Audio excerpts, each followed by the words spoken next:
इस कार्यक्रम के प्रसारण पुण्यार्जक हैं Shri Kanwar Lal ji Mahavir Prasad ji Patni, RK marble group, Madanganj, Kishangarh, Rajasthan.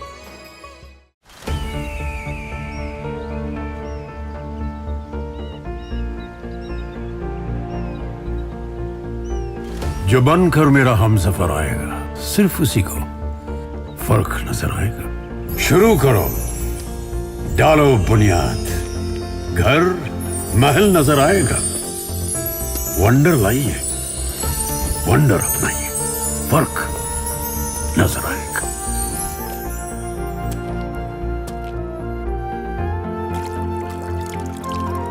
पानी भर लो अंजलि में, चांद उतर आएगा।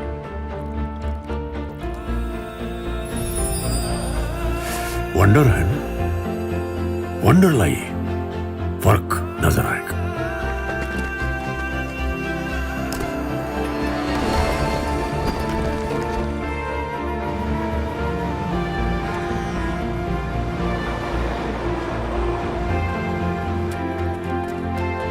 पहला घर तो खड़ा करो, शहर नजर आएगा।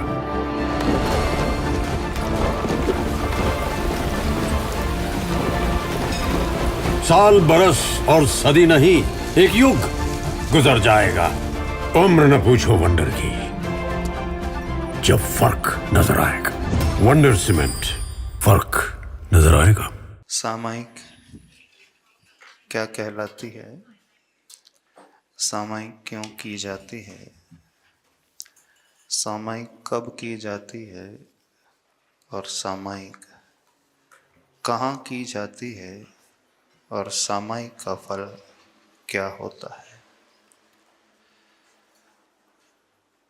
क्रिया प्रारंभ करने के पूर्व जो व्यक्ति इन प्रश्नों को अपने मन में उठाता है,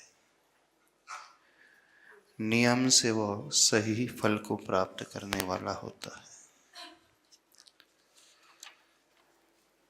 जब हम बिना सोचे समझे अच्छी से अच्छी क्रिया भी प्रारंभ कर देते हैं तो उसका वैसा लाभ प्राप्त नहीं होता जैसा होना चाहिए।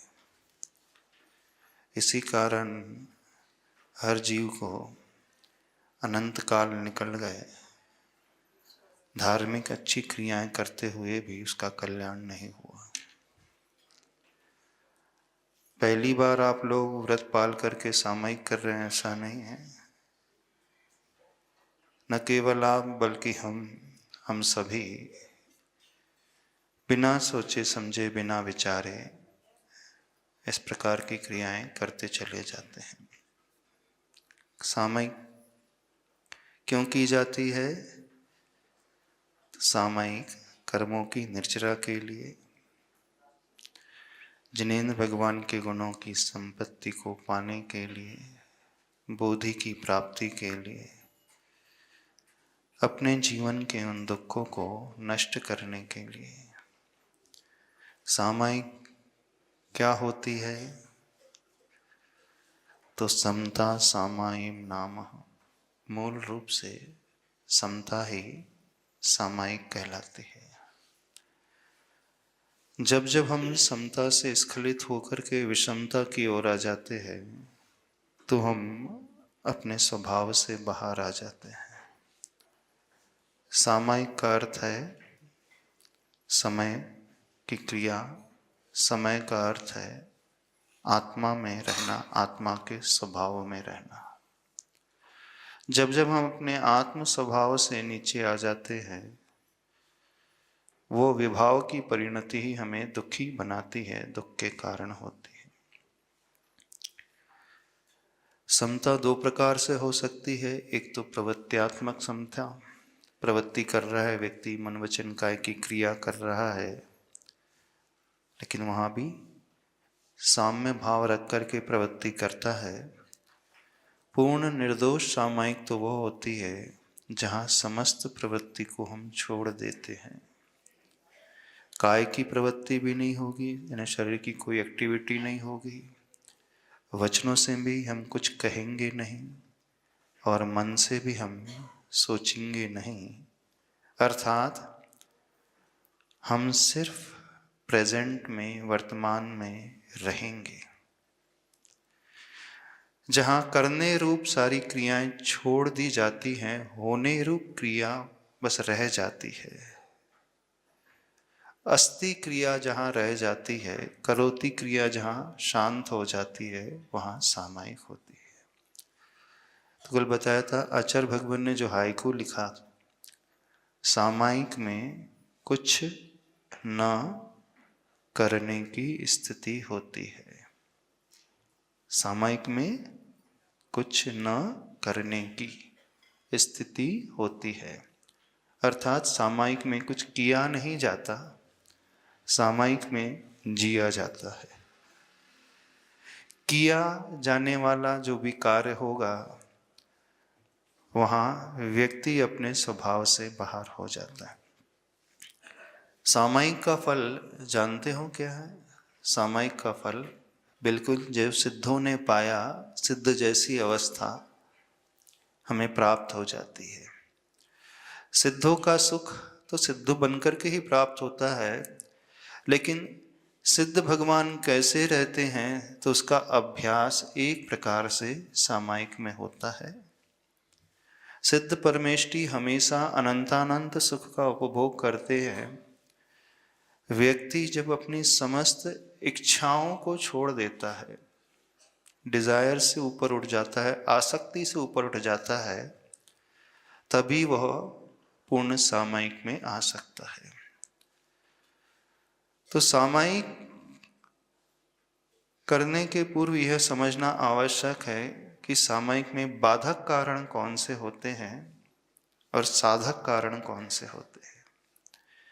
किसी भी कार्य की सफलता दो कारणों के माध्यम से होती है। एक बाधक कारण का अभाव, दूसरा साधक कारण का सद्भाव। बाधक कारण यानी जो बैरियर्स होते हैं, हमें डिस्ट्रैक्ट करते हैं, हमारे मन को भटकाते हैं, जितने भी रोड ब्लॉक्स होते हैं, अवरोधक होते हैं, वो बाधक कारण माने जाते हैं। और साधक कारण वो कहलाते हैं जो सपोर्टिंग फैक्टर्स होते हैं।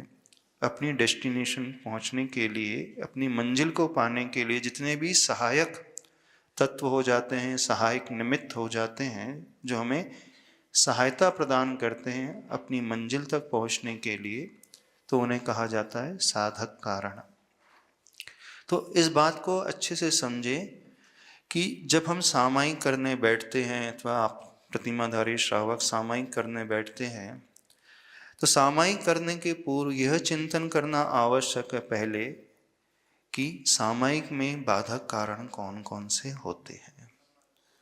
आज उन बाधक कारणों को समझने की कोशिश करेंगे, क्योंकि शास्त्रों में आता है बिन जानन्ते दोष गुणन को कैसे तजिए गहिए।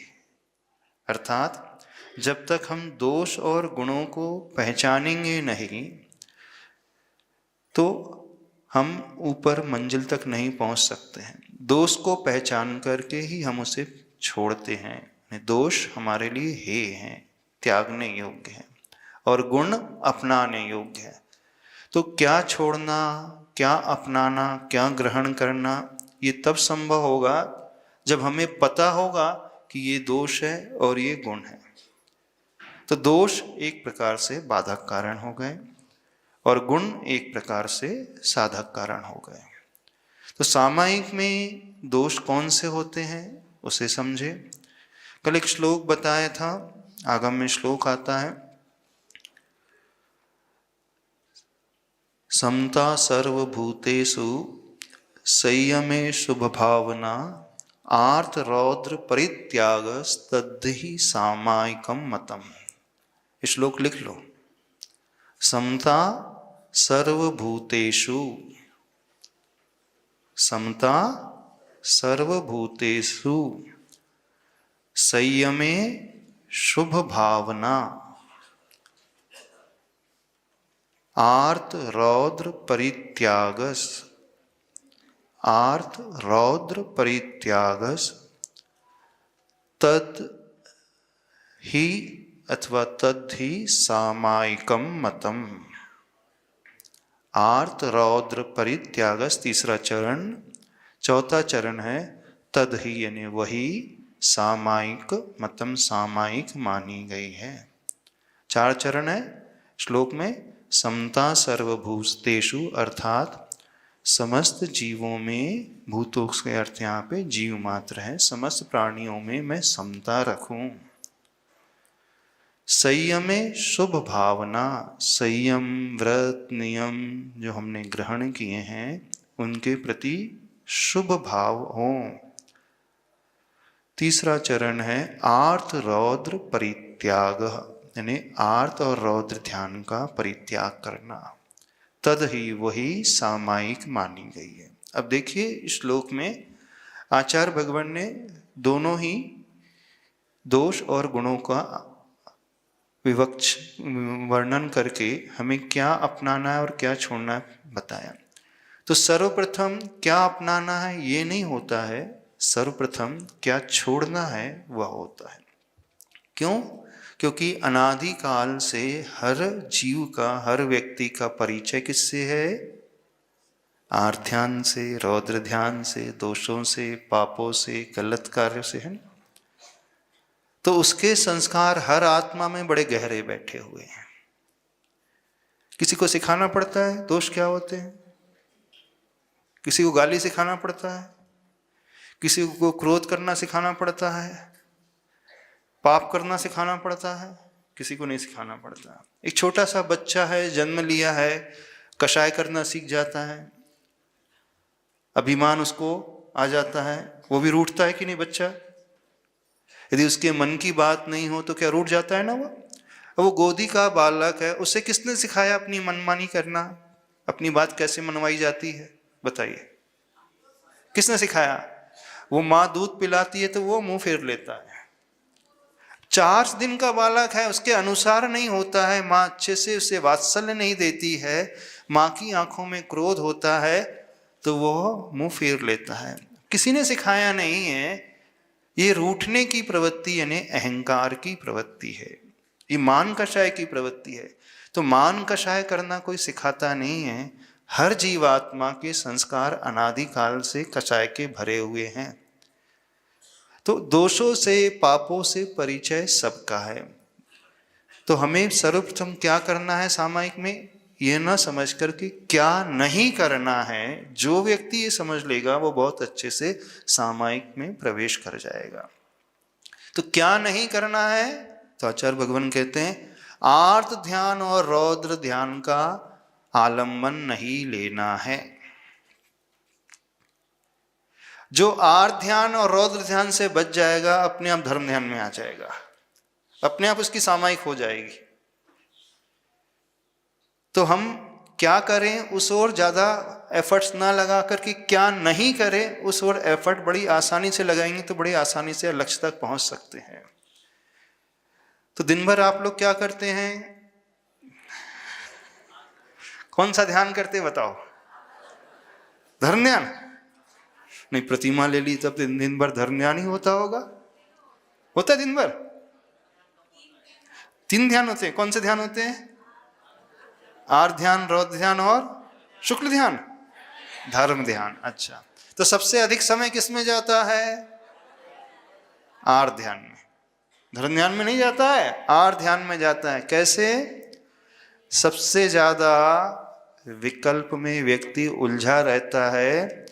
इष्ट वियोगज और अनिष्ट संयोगज आर्त ध्यान का ही चिंतन करते रहता है दिन भर। देखना वही जो हम चाह रहे हैं वो हमें नहीं मिल रहा है। तो इष्ट का वियोग हो गया, अथवा जो मिल गया उससे बड़े परेशान है। अनिष्ट का संयोग। अब इष्ट वियोग और अनिष्ट संयोग में इनमें भी कौन सा आर्त ध्यान सबसे अधिक होता है?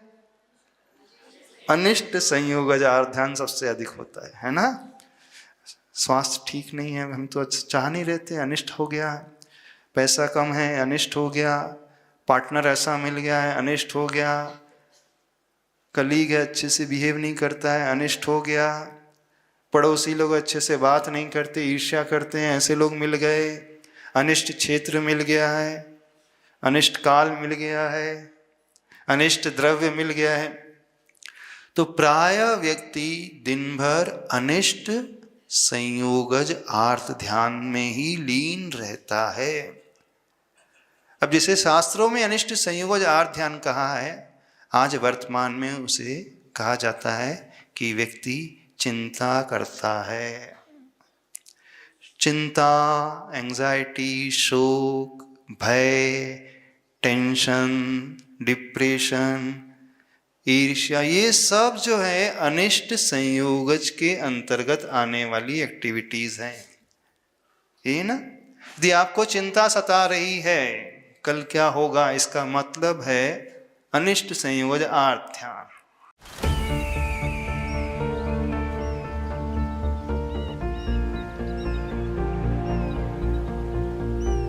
जो बनकर मेरा हमसफर आएगा, सिर्फ उसी को फर्क नजर आएगा।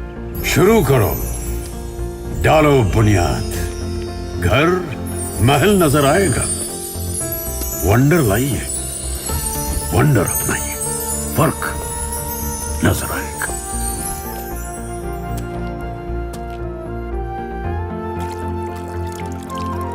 पानी भर लो अंजलि में,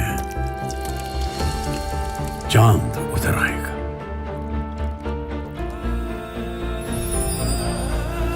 वंडर है ना, वंडर लाइए, फर्क नजर आएगा।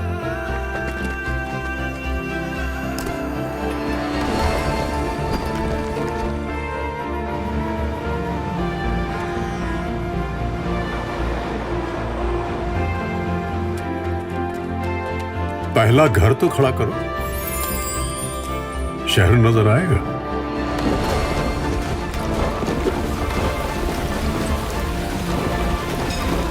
साल बरस और सदी नहीं, एक युग गुजर जाएगा। उम्र न पूछो वंडर की, जब फर्क नजर आएगा। वंडर सीमेंट, फर्क नजर आएगा। इस कार्यक्रम के प्रसारण पुण्यार्जक हैं श्री कंवर लाल जी महावीर प्रसाद जी पाटनी, आरगे मार्बल ग्रुप, मदनगंज, किशनगढ़, राजस्थान।